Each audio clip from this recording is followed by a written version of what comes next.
2022, je ne suis que 5e de ma classe au 2e trimestre. Derrière Déborah Bonville, qui de par son poids et le métier de ses parents, gardien de gymnase, incarne pour moi le laisser-aller.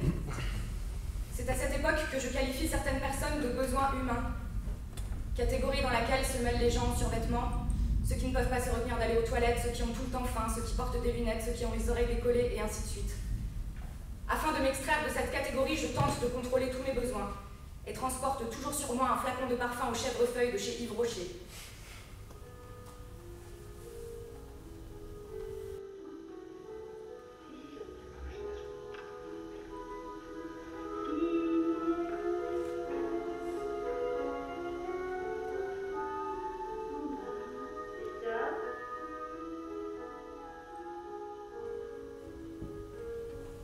Je dois prendre soin de mon corps et de mon visage, qui sont mon outil de travail, ma vitrine, mon produit. Je suis mon responsable marketing, mon trader, mon employé et mon patron. Je dois gérer mon image. Je dois susciter le désir chez les hommes, chez les femmes, chez les enfants.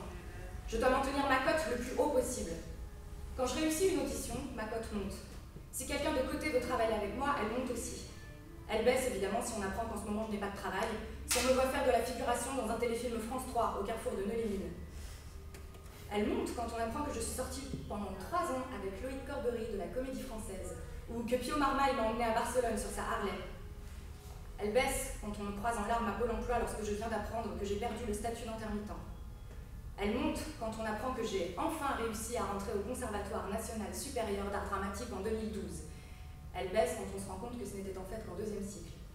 Elle baisse quand j'ai de l'herpès, car on se dit que je suis malade, névrosée, déséquilibrée, en manque affectif, en manque de fer, en manque d'attention, en manque d'affection, en manque de confiance en moi, car rien me défigure qu'on ne peut pas m'utiliser avec cette horreur sur la bouche.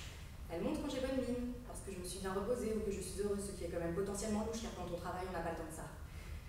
La montée ou la baisse de ma cote est finalement une notion assez relative, et l'important est surtout que l'on parle de moi, en mal ou en bien.